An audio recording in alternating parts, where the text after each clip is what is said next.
अच्छा students, next अब concept है हमारा अकाउंटिंग इक्वेशन। अकाउंटिंग इक्वेशन का है कि पहले तो सबसे पहले अकाउंटिंग इक्वेशन होती क्या है, हमने पढ़ा था इक्विटी की जब डेफिनेशन की थी, equities is equal to assets. ठीक है, ये हमने आगे भी की हुई है। इक्विटीज़ कौन सी होती हैं? दो तरह की होती है, एक ओनर्स इक्विटी, ओनर्स इक्विटी, और इसको हम क्या बोलते हैं? कैपिटल। ठीक है, और एक होती है हमारी आउटसाइडर्स इक्विटी, आउटसाइडर्स इक्विटी, और इसको हम बोलते हैं लाइबिलिटीज़। ठीक है, तो इसका मतलब हमारी अकाउंटिंग इक्वेशन क्या बन गई? Capital plus liabilities is equal to assets. ठीक है, हम इसको एसेट्स ऐसे भी लिख सकते हैं, assets is equal to capital plus liabilities. अब हमने नेक्स्ट क्या देखना है कि हमारी जो हमारी बिजनेस ट्रांजैक्शन है उनका इफ़ेक्ट अकाउंटिंग इक्वेशंस पे।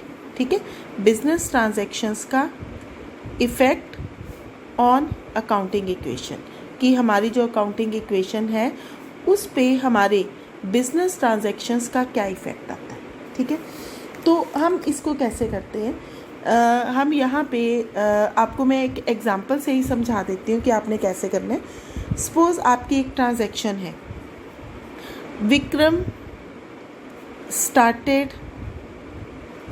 Business with cash. ठीक है, तो इसका मतलब इसका हमेशा हर एक जो बिज़नेस ट्रांजैक्शन है ना, उसका मिनिमम दो चीज़ों पे इफ़ेक्ट होगा, इन तीनों में से दो चीज़ों पे इफ़ेक्ट होगा। अब यहाँ पे विक्रम ने स्टार्ट किया बिजनेस विद कैश। ठीक है, तो विक्रम ओनर है क्योंकि उसने बिजनेस स्टार्ट किया, तो उसने जो पैसा लगाया उसको हम किसके अंडर डालेंगे? कैपिटल के अंदर। ठीक है, तो इसका मतलब, और कैश हमारी क्या है? एसेट, एसेट है ना हमारा पैसा हमारे पास। तो इसका मतलब इसका इफ़ेक्ट हमारी एसेट्स पे क्या होगा? इंक्रीज़ इन कैश, हमारा जो कैश है वो इंक्रीज़ कर गया, और दूसरी तरफ हमारे कैपिटल पे क्या इफ़ेक्ट होगा कि हमारा कैपिटल भी इंक्रीज़ इन कैपिटल। ठीक है, समझ में आ गया? ठीक है, दोनों चीज़ें इंक्रीज़ कर गई ना, क्योंकि कैश आया बिजनेस में तो कैश इंक्रीज़ कर गया, कैपिटल है तो कैपिटल इंक्रीज़ कर गया। तो हमारी अकाउंटिंग इक्वेशन ये वाली है। तो इसमें एक हमारे एसेट्स पे इंक्रीज़ हो गई और एक कैपिटल इंक्रीज़ हो गई। ठीक है, अब जैसे सेकेंड ट्रांजैक्शन है, परचेज्ड फर्नीचर ₹2000 फॉर कैश। इस ट्रांजैक्शन का मतलब क्या है कि हमने फर्नीचर ख़रीदा, कैश उसकी पेमेंट कर दी। अब फर्नीचर क्या है? हमारी एसेट, फर्नीचर हमारी एसेट है ना, क्योंकि हमने इसको, हमारी सिर्फ गुड्स जो होती हैं वो रीसेल के लिए यूज़ की जाती हैं। फर्नीचर को हमने अपनी एज एन एसेट आगे उसको खुद यूज़ करने के लिए ख़रीदा है। ठीक है, तो इसका मतलब इसका इम्पैक्ट क्या होगा? इंक्रीज़ इन एसेट, हमारी इन एसेट इंक्रीज़ हो गई। ठीक है, जितने से सपोज हमने 2000 से ख़रीदा, increase in asset means furniture आ गया हमारे पास 2000 का। और दूसरा हमारा क्या हो गया? डिक्रीज़ इन कैश, हमारा जो कैश है वो कम हो गया 2000 से। क्लियर हो गया ना? तो दो इम्पैक्ट होते हैं। अब इस ट्रांजैक्शन का इम्पैक्ट सिर्फ हमारी एसेट्स पे पड़ा कि हमारा फर्नीचर इंक्रीज़ कर गया और कैश जो है वो डिक्रीज़ कर गया।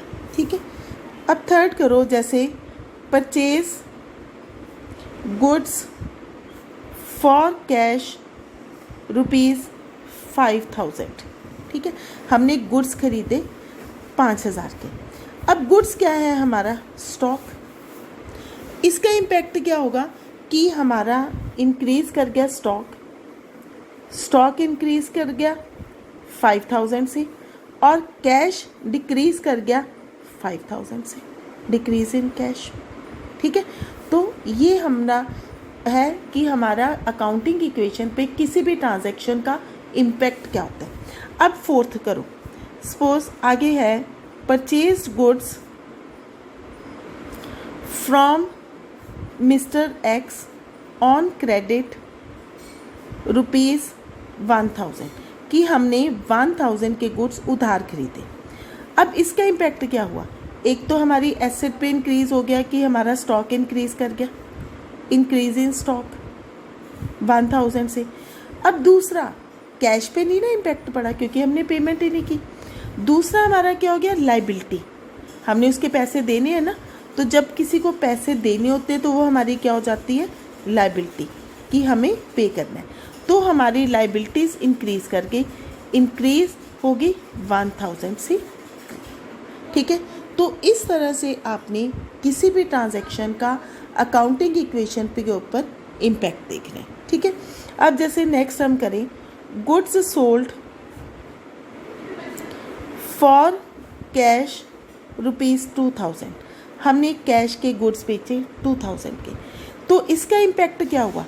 हमारी एसेट पे इंक्रीज़ करेगा, इम्पैक्ट होगा कि हमारा स्टॉक जो है वो डिक्रीज़ कर जाएगा। डिक्रीज़ इन स्टॉक कितने से? 5000 से। और दूसरा इम्पैक्ट क्या होगा? Increase in cash.